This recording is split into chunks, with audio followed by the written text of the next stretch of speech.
Hello, and welcome to The Dark Dive, the podcast that delves into the depths of the dark web and cybersecurity. My name is Aidan Murphy, and I'm your host.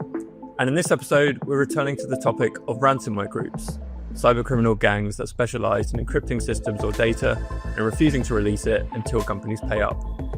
The ransomware landscape is anything but static, so we like to check in regularly to see what has changed. And in Searchlight Cyber's most recent report, our threat intelligence team has extracted some interesting trends that provide us with plenty to talk about over the next half an hour or so.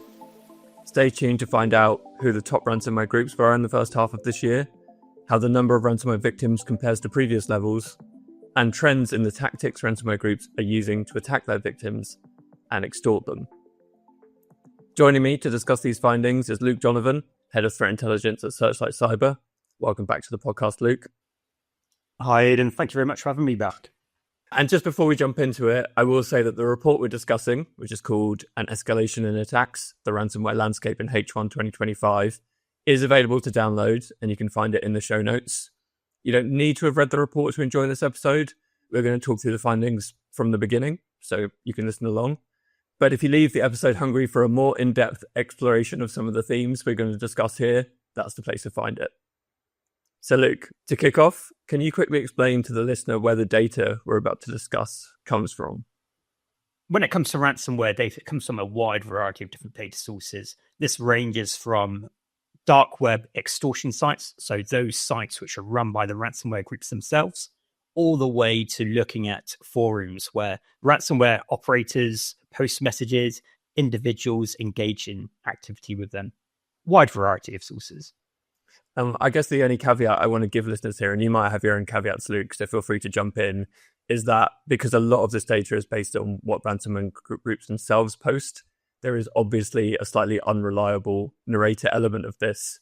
So they may list victims that aren't really victims, or very likely there are victims that they don't list because they're in active negotiations with them, or they've gone through kind of secret communications to extort them and they haven't felt the need to list them publicly. So when we talk about victim numbers, it's probably just worth keeping a note that this is a very good indication of activity, but probably undersells the vast amount of ransomware victims there are. Is there anything else you'd add to that, Luke, or is that pretty much sums it up? No, I think that's a great summary of the situation here. And this is open source information where we've gathered the information from. So there will be ongoing negotiations where the threat actors and the ransomware groups would not have posted the victims. So the number of victims which we mentioned during this podcast are likely to be much higher than the stats which we give out on here. So with all the caveats in place, we're going to go talk through some trends. So anyone who's had the misfortune of working with me will know that one of my biggest pet peeves is when people say the ransomware landscape or cybersecurity landscape is getting worse, and then don't back up that claim, just say it's bad and just leave it there. But careful listeners might have gleaned from the title of this report.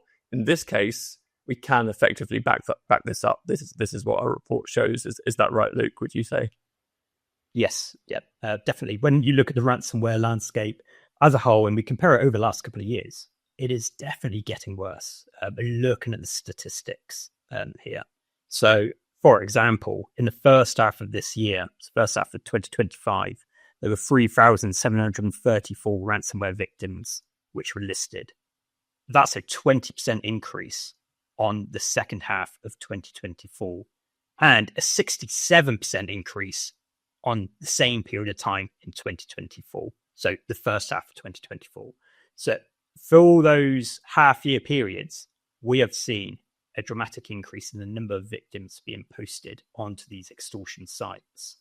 There are a few caveats there. Some of those ransomware groups who have posted victims, they tend to post a group of victims in one go rather than a few victims every single day. And that's due to the way they gain access to their victims.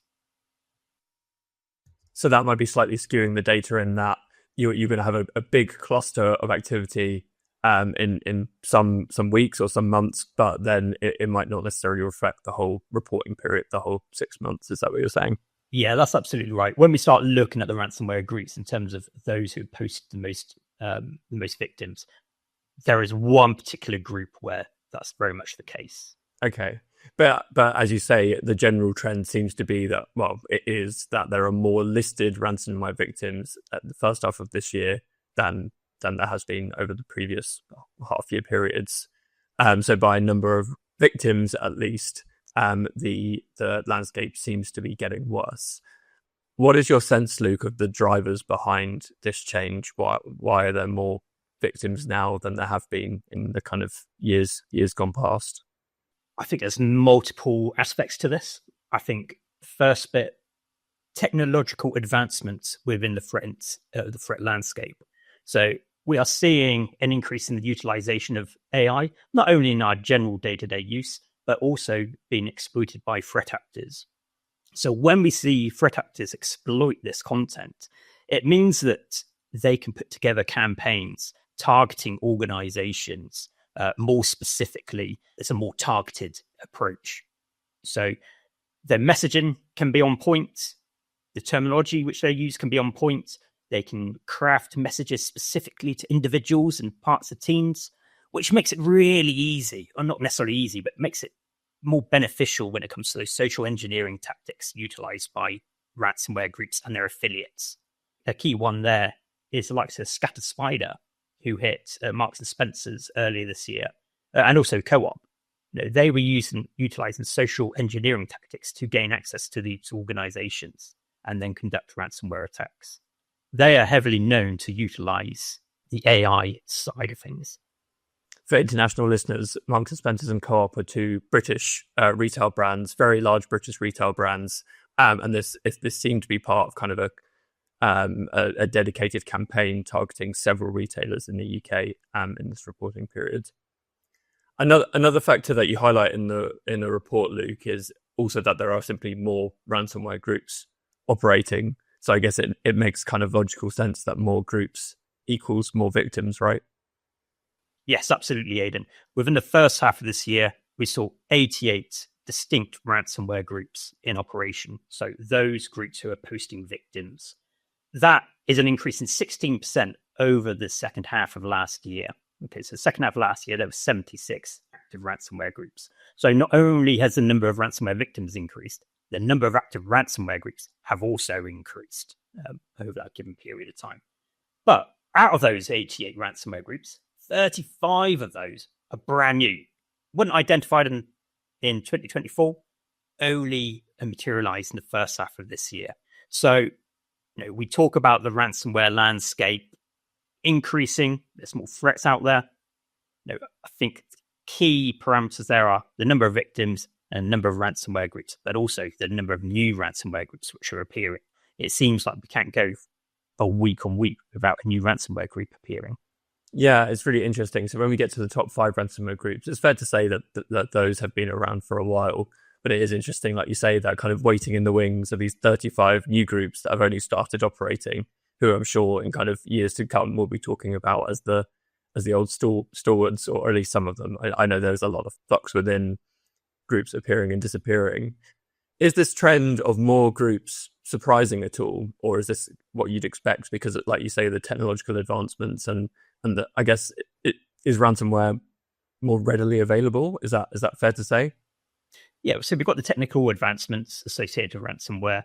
There has been a lot of law enforcement operations being conducted against ransomware groups. So we get this thing called ransomware as a service, where affiliates join an organization, utilize their infrastructure to conduct ransomware attacks.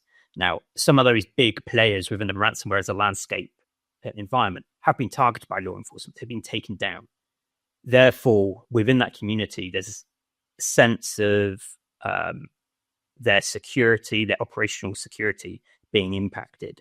So once you start getting those questions about operational security, you might want to go off and create your own ransomware group where you've got control over that security. When we look at the ransomware security, not only have we had a number of ransomware groups being taken down by law enforcement, but we've had breaches associated with ransomware groups as well. The likes of LockBit earlier this year, where their whole affiliate program was leaked, or their light affiliate program was leaked, which gives us really good insight. So again, another area where operational security fails, Therefore, would you go off and create your own ransomware group?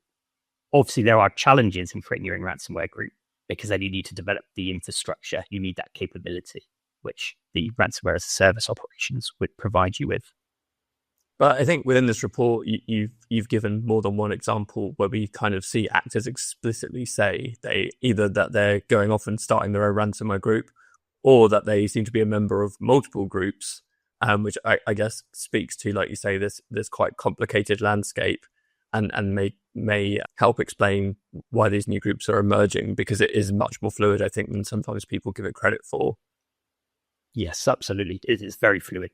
Very fluid. And it makes it very challenging from a security perspective and intelligence perspective, because you need to be on the ball in terms of identifying where are these organizations posting their victims. You need to be on that. Luckily, though, given how ransomware operations run, there are often a lot of clues, because ransomware groups, they want to try and make it a little bit more public in terms of who they've targeted, who are the victims. To put that pressure on that victim so they're more likely to pay that ransom. Yeah, but I think it's a really important point, because I think something we've pointed out in the podcast before is it speaks to this need for continuous monitoring. Even this report, right? So we used to do these reports yearly, and we started moving to a half-yearly basis just because it moves so fast that, if you're not really keeping an eye on this, the players change very, very quickly, and you're missing the ball. And we're only doing this from kind of an educating the cybersecurity market perspective. If you're doing this for your own security, I mean, you have to be on this all the time, I expect. Definitely. You always need an eye on the landscape when it comes to the ransomware situation. Obviously, you cannot go and understand every single ransomware group which is operating, but you can put up trends. And by identifying those trends and how that landscape's changing, you can then adopt different security measures to protect your organization. And you can prioritize those security measures as well. Well, speaking of trends, another one that you looked at in this report was the geographical distribution of victims. So what were your findings looking at it from, I guess, that viewpoint, cutting it from that angle? Yeah, I found this really interesting. A lot of people mention these ransomware groups, they're operated by Russian individuals or individuals associated with the Russian state, and they are targeting Western organizations. Lots and lots of rhetoric around it. So we thought we'd go away, we'd look at the ransomware victims, we'd start profiling them, understanding where are the headquarters for these organizations. When we start looking into that, we noticed that North America had the most victims, with 1,779. Europe was second up with 775.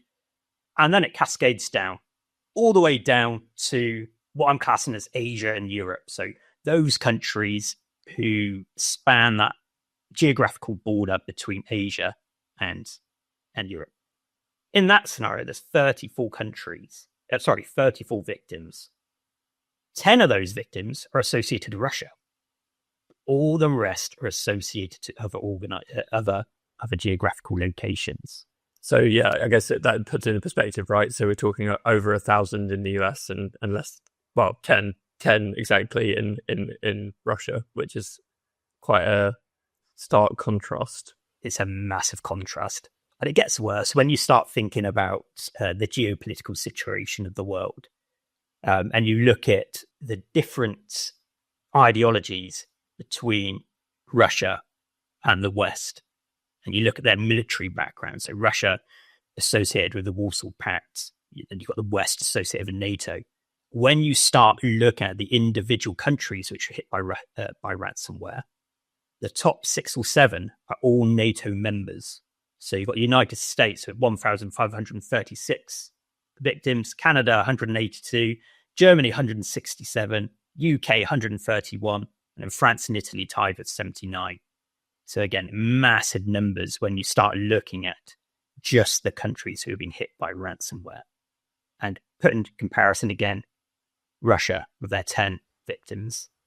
So NATO membership seems to be part of the mix here. And we have spoken before about the fact that while we do class ransomware groups as financially motivated, there is an underlying geopolitical element, if nothing else. my understanding is that it doesn't go down well if you attack Russian organizations, if you're a ransomware group.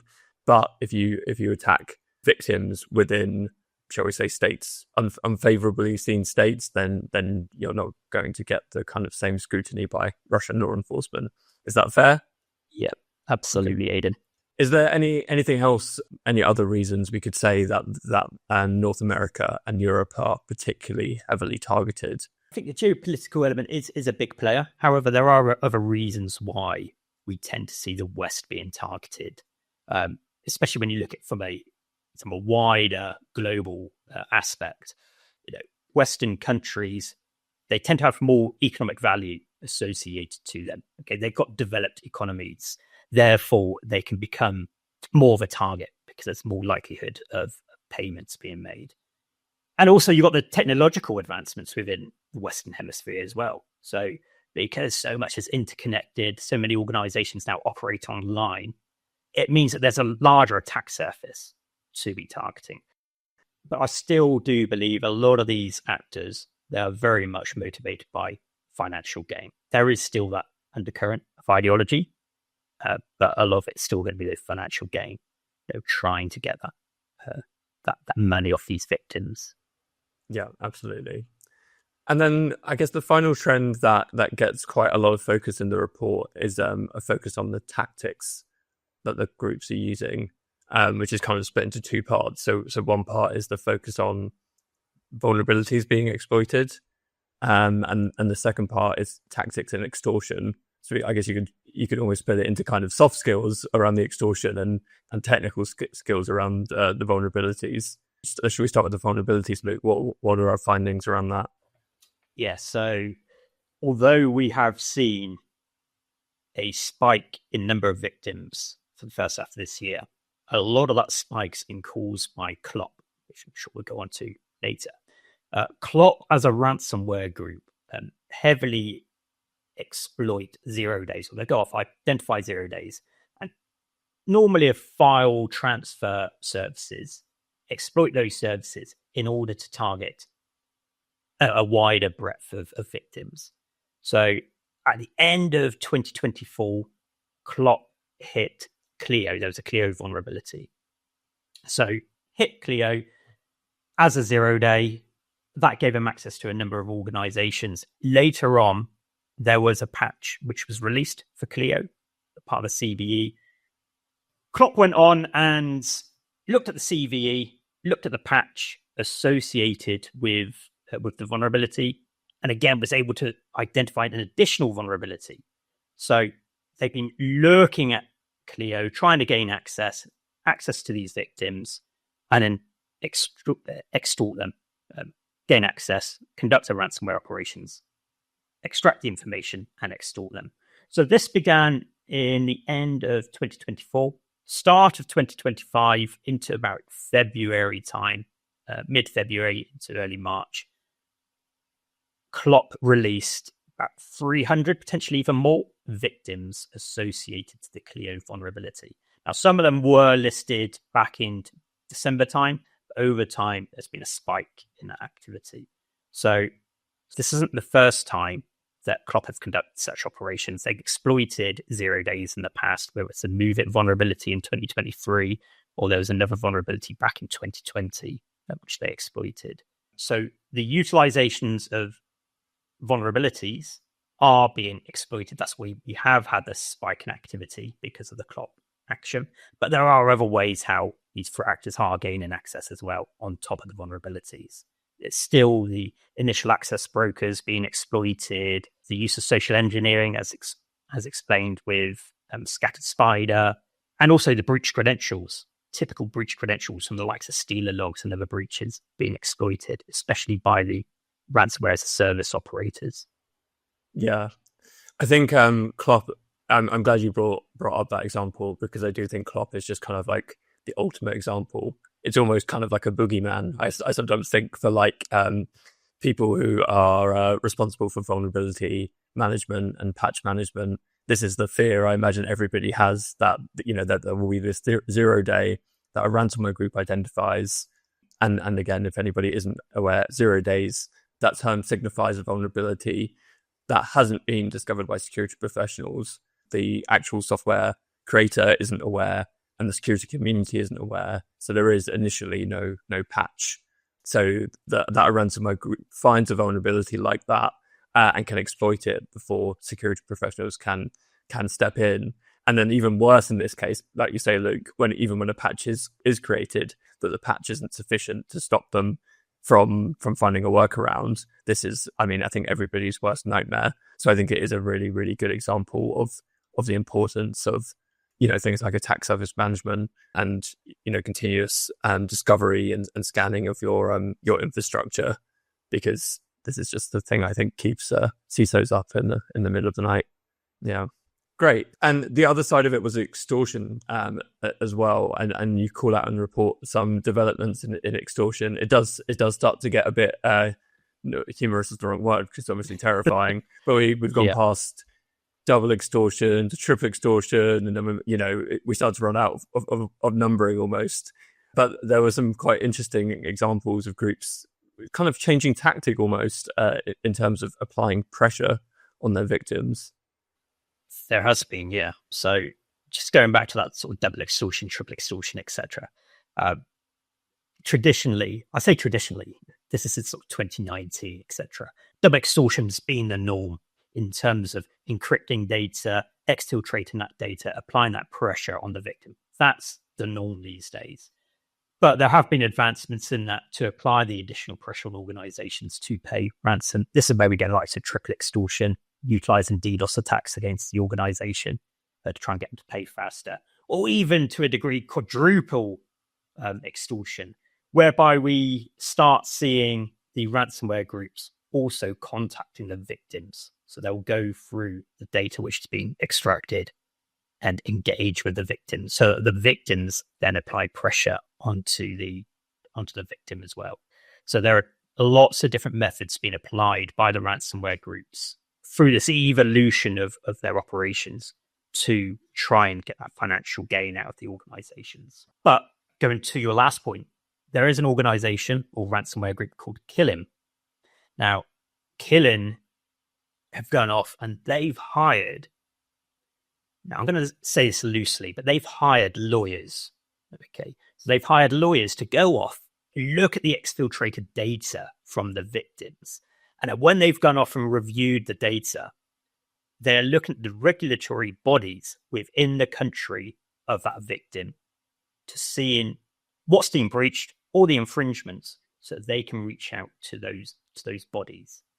But it goes one step further as well. Although they can reach out to the bodies, what they're also doing is allowing their affiliate program, so the individuals who are conducting the ransomware attacks, to engage with the lawyers so they know how to engage in the negotiations with the ransomware. Where to apply the most pressure, basically. Like, what can I say that's going to really make this company think we need to pay right now? Yeah, you've got it. It's incredible, isn't it? So it allows them to go through and go, okay, if you have fallen foul of this infringement, that's going to cost your organization X amount in fines. Therefore, set the bar in terms of the ransomware payment to this amount, because they're more likely to pay that than paying for the infringement. How successful this sort of operation's been, I don't know. But it is very interesting to see where ransomware groups apply emphasis. So, for example, we've been talking about two groups now. So Clop obviously applies a lot of emphasis in finding these vulnerabilities. So they have a kind of very technical approach. They find these vulnerabilities, they attack multiple organizations at once, and then they'll kind of list them in bulk. Whereas Killin, I'm sure Killin has a big technical operation as well, but it obviously is also focused on this kind of customer service side, you could say. I know that's how they sometimes describe it. It's not how the victims see themselves, I'm sure, but this the negotiation tactics. Effectively, they're investing in lawyers and investing in how can we come to a price that the victim will see as being reasonable to because it's less than what they're going to pay in fines. Really, really quite interesting developments. The other trend which we've identified, although it was called out in previous reports which we pushed out, but the trend has continued, is around the abandonment of encryption. So previously, ransomware groups would encrypt data. It stops the victim from gaining access to that data. Therefore, they're more likely to pay to get that data back. However, these days with backups, etc., it's got less of an onus, and it increases the probability of law enforcement being involved. So ransomware groups, they are abandoning encryption. A prime example here are the Hunters International ransomware group. They were running encryption up until fairly recently, when they stopped their ransomware operations. They provided a free decryptor software for the ransomware, which they were utilizing, and they formed a brand new ransomware group called WorldLeaks. Now, with WorldLeaks, still a ransomware operation, but this time, all they're doing is the exfiltration. So they'll gain access to a victim, exfiltrate that data, put the pressure on that victim, but avoid any of the encryption software. Yeah, this development is kind of incredible, I think, because effectively what we're talking about. So again, going back to this double extortion, triple extortion, to kind of explain this to people. Number one extortion, historically, when ransomware groups formed, it was all about encryption. That was it. We encrypt your systems. If you want your systems or your data back, whatever we've encrypted, you pay. That was kind of modus operandi one of ransomware groups before they started to move into these different methods. But what you're saying, Luke, is that some groups have now gone so far past it that initial feature, which effectively defined what a ransomware group was, they're abandoning in favor of, they're still charging ransom, so we can still call them ransomware groups. But the ransom now is for the data they've stolen, not for access to your systems or the encryption. It's quite a significant, like you say, it's something that's been happening for a little while now, but it is, I think, hard to overstate that change. We are getting to that point where ransomware operations, they are becoming more of just data breach operations as well. Brilliant. So let's look at the top 5 groups, and some of them we've already talked about, so we can move through those quite quickly. But maybe sort of just listing who do we have in the top 5. Let's just start with that, and then we can take it from there. So the top 5 ransomware groups. So this is based on those who have posted the most ransomware victims. Okay, so this has to be publicly available information. So they may have hit more targets, but in terms of the number of victims only, we've got Clop at number 1, 404. Again, a lot of that is due to the exploitation of vulnerabilities. We then have Akira with 345 victims, Killin with 285 victims, Ransom Hub 219, and then Play with 198. So again, just to make it clear, this is for the first half of this year. So January to the end of June, the number of victims which they posted. Brilliant. And regular listeners might recognize some of those names, even the ones we've not spoken about already today. I want to look at each of them one by one. But before we do that, I think people might recognize an omission from the list, which is LockBit. Yeah, LockBit isn't even in the top 10 at the moment, Adam. For that first. Not even in the top 10. I didn't even know that. This is brand new podcast information. Wow. Yeah, absolutely. Their numbers have been extremely low. So I think over the last few years, 2023, 2024, up until the start of 2025, they've consistently been in that top 5, posted a lot of victims. I think they were number 1, even 2023, 2024. And then it changed at the beginning of this year. I remember a report at the beginning of this year, they sunk down to number 2. And that in itself was the story. But now you're saying they're not even in the top 10. Now, they were hit by law enforcement operations last year, which dented their capability. They did come back for a little bit. They started off by posting breaches or ransomware victims, which was old news. It was old data to show they were still active. Over time, they did start posting new victims, and it looked like they were getting their feet under the table again. It looked like they were picking up momentum. But then earlier this year, February time, I think 7th of February, they were hit by a breach. Now, this breach released their affiliate program. The individuals who are part of the affiliate program, all the chats around their affiliate program and the victims, a whole plethora of really juicy information. And since then, it's gone very, very quiet. Yeah, so we did a separate podcast episode on this, me, Luke, and a colleague, Vlad, as well. So we're not going to go into this story here again because we've got a lot to cover already, but I will put the link to that in the show notes. And it's quite funny that at the end of that podcast episode, we're discussing what impact this will have on LockBit, and now we effectively have come to the answer, which is that it did have quite a detrimental impact for sure. Okay, let's go through the groups we have one by one. So at number one, we have Klopp. And again, we've just discussed this quite extensively already. And so we know, because Luke has explained, that the driver behind Klopp being number one is effectively this batch that it posted in January, February, some into March around the Clio victims. Then, as far as I can see, Luke, in the second quarter, there's effectively no activity. That's absolutely right, Aidan. So this is them all over.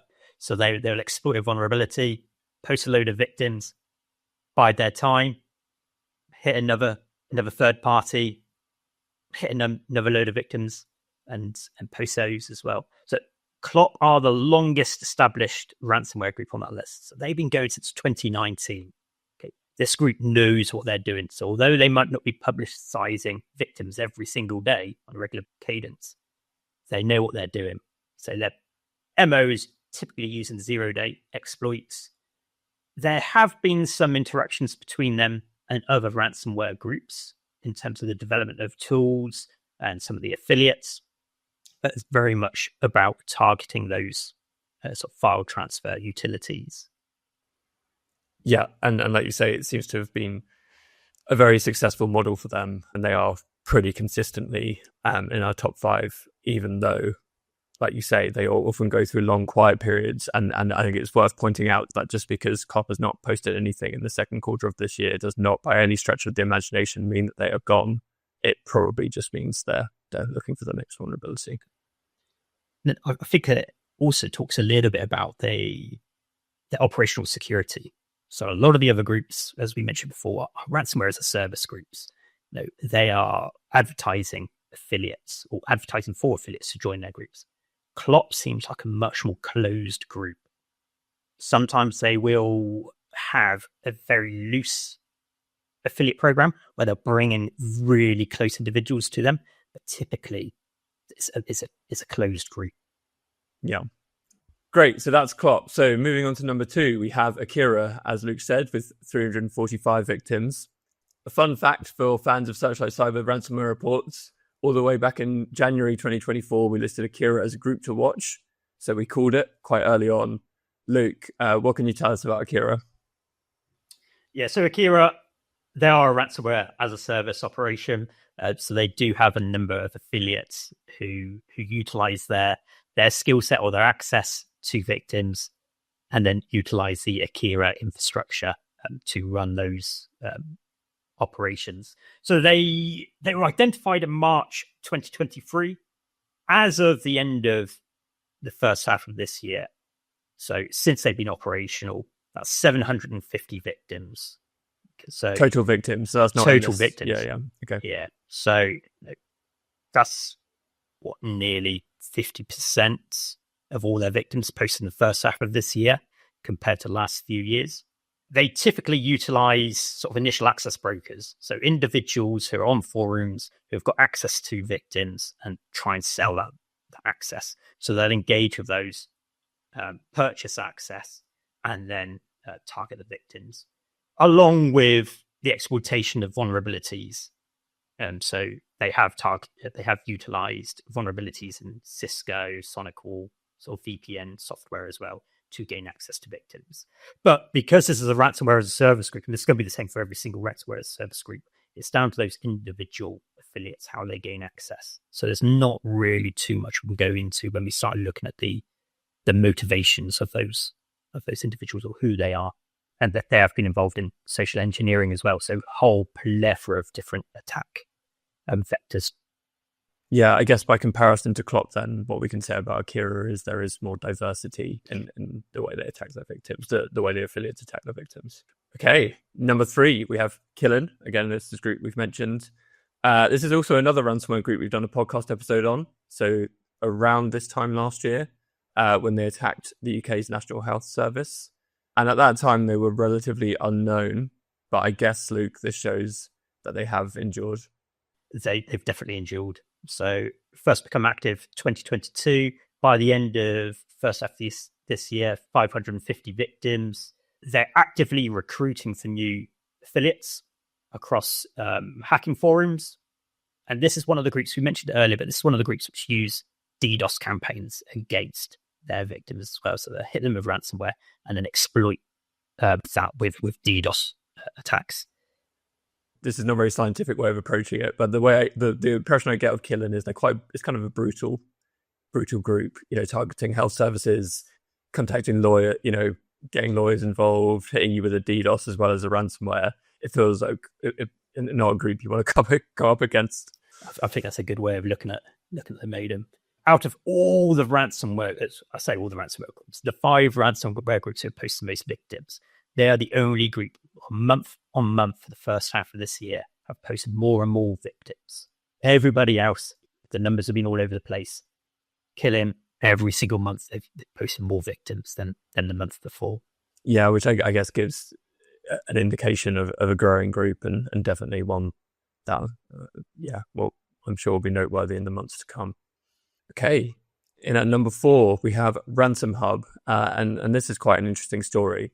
So they had 209 victims in the first half of this year. And actually, again, for fans of our reports, they were the group that knocked LockBit off number 1 at the beginning of this year when we were reporting on 2024. But they've had some disruption. Is that right, Luke? That's right, yeah. So they were formed in 2024. So 2024, by the end of 2024, most prolific group within that year period, taking everybody off that top spot. Since then, they ceased to exist. So in March 2025, all their infrastructure ceased. And then another ransomware group called Dragon Force posted a message stating essentially that they had taken over all the infrastructure and the operations being conducted by Ransom Hub. Now, Ransom Hub was a ransomware as a service operation, and it was through Ransom Hub where you get the likes of Scattered Spider. So Scattered Spider used to use Ransom Hub. Then they moved over onto Dragon Force. Then there was the talks around Dragon Force targeting Marks and Spencers and Co-op. Yeah, so I think we've discussed this off air a little bit, but there's a very interesting piece to be done by somebody about Scattered Spider and their relationship with all these different groups. And Dragon Force is a name that has cropped up a few times over the last 6 months. So again, even though I guess Ransom Hub, again, if you're looking at the report as we go along with this, you'll see a drop off in victims because effectively they ceased to exist, but they were still prolific enough to make it into the top 5. But Dragon Force continues, so definitely something to keep track of. And last, but by no means least, we have Play with 198 victims. This is another group that I guess listeners will recognize the name because they have been around for a while. And I guess the interesting element of this, Luke, is that this is the only group in this top 5 that isn't a ransomware as a service operation. That's correct, absolutely. So all the rest have some form of ransomware as a service operation. Play does not. So Play was formed in 2022. They predominantly exploit credentials from steal logs, VPNs, remote desktop and procedures as well.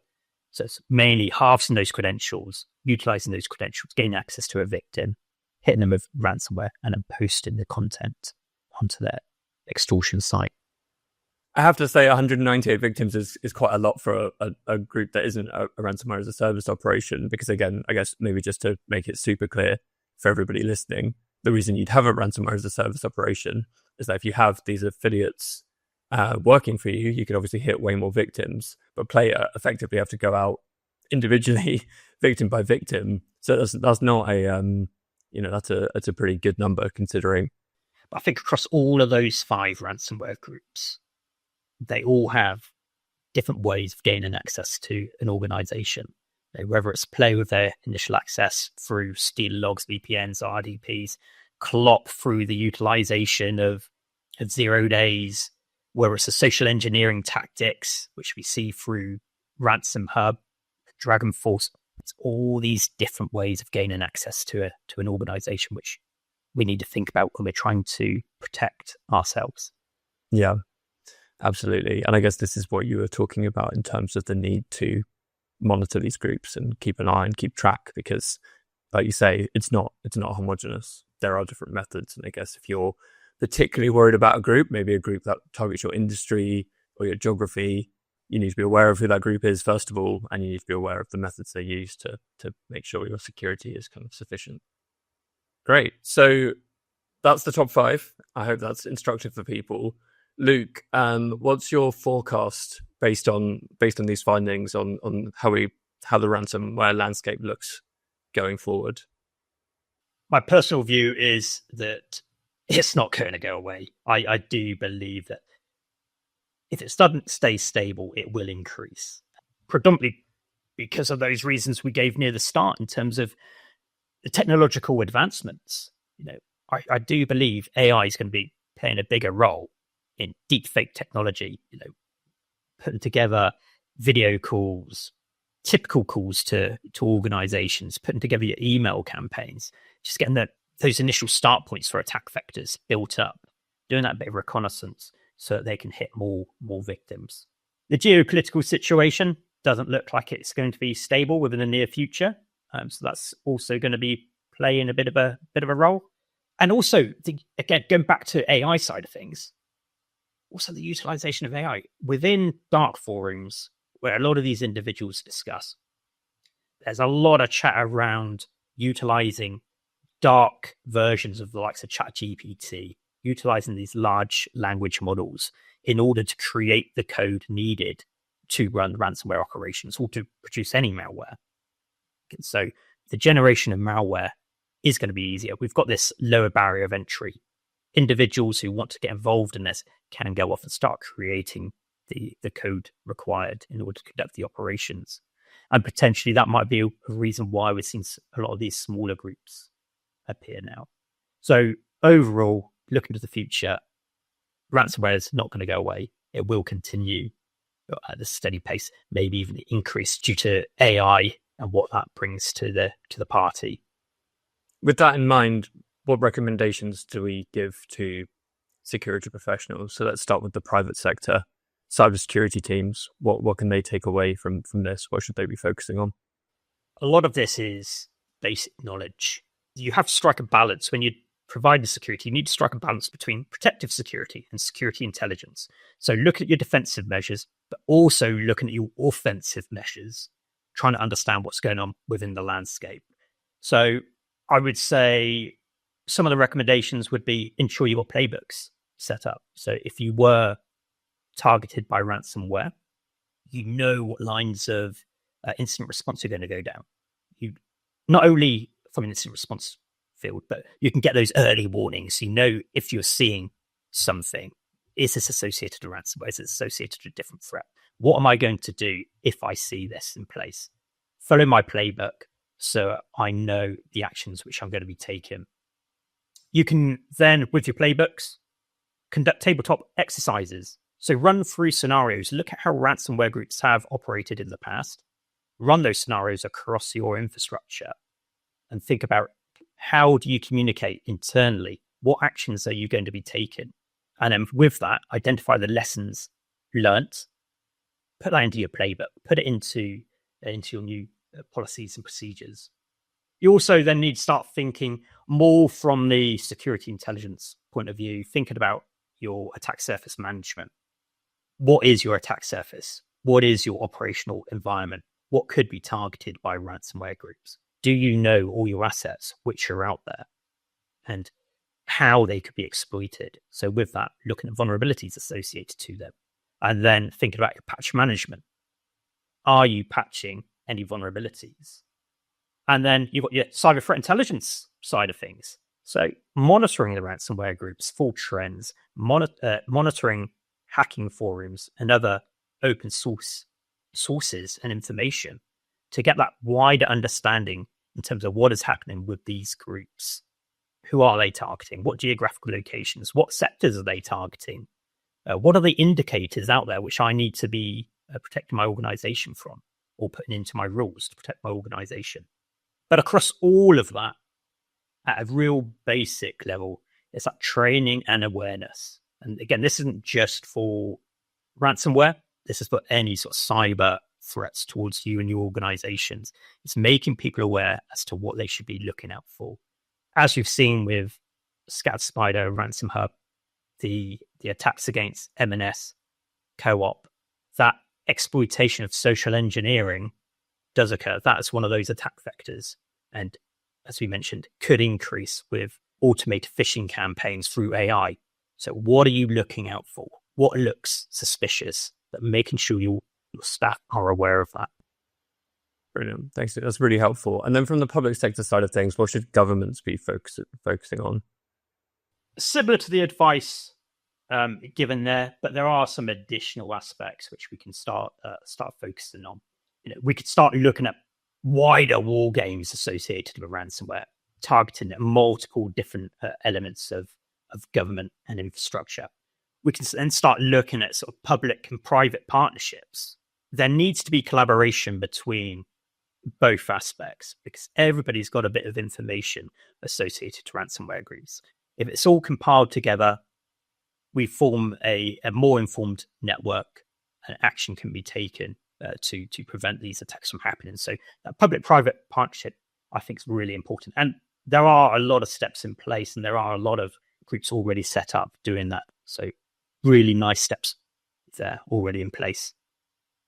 We also have sort of the law enforcement capabilities, ensuring that law enforcement, not only national law enforcement, but global law enforcement, they collaborate with one another. When we look at ransomware and other threats on cyber sources, we're not just looking at threats which are starting in one country, being conducted in one country and hitting victims in that same country. We're looking sort of transnational here. So we must ensure there's sort of collaboration between law enforcement groups and making sure there's sort of awareness campaigns associated with ransomware. Ransomware, it is huge. It is huge. Not everybody understands it. So making them aware in terms of the threat associated to ransomware for organizations, both sort of public and private sector, what should be done. Yeah, and I think to try and wrap up on a positive note, this report does show some concerning findings. There's no glossing over that, but obviously we want to be constructive to listeners as well. And I do think the LockBit example does show a path from that law enforcement perspective you just called out, Luke, that could be followed. It's interesting because it's one we've tracked since that operation took place. And initially, it wasn't clear. There was a question mark around how effective will this be? Is this just like a hurdle that LockBit will overcome and it will come back as big as it was before?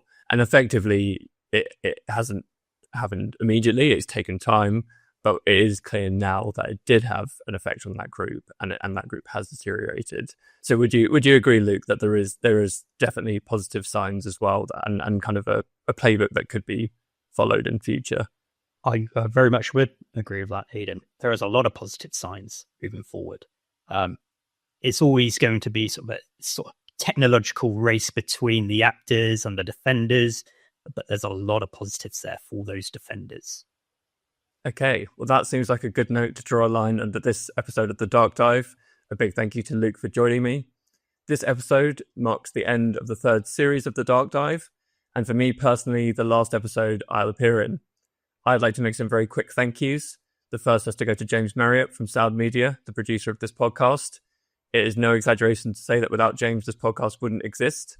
And I've listened to the raw audio files, so I can tell you that we should all be very thankful to James for making this podcast sound as good as it does. I'd like to thank everybody who agreed to come onto the podcast as a guest, generously gave up their time, and shared their expertise with me. I also want to thank those behind the scenes at Searchlight Cyber who supported me in the creation and running of the podcast. And finally, but not least, I want to thank you, the listeners, for tuning in. The Dark Dive will return, but in the meantime, remember that you can find a back catalogue of 3 seasons worth of episodes on Apple Podcasts, Spotify, YouTube, and all major podcast platforms. And if you have any questions for us, a guest, or a topic you'd like us to cover, you can still get in touch through the contact details in the show notes, and that could lead to a future episode. But until then, stay safe.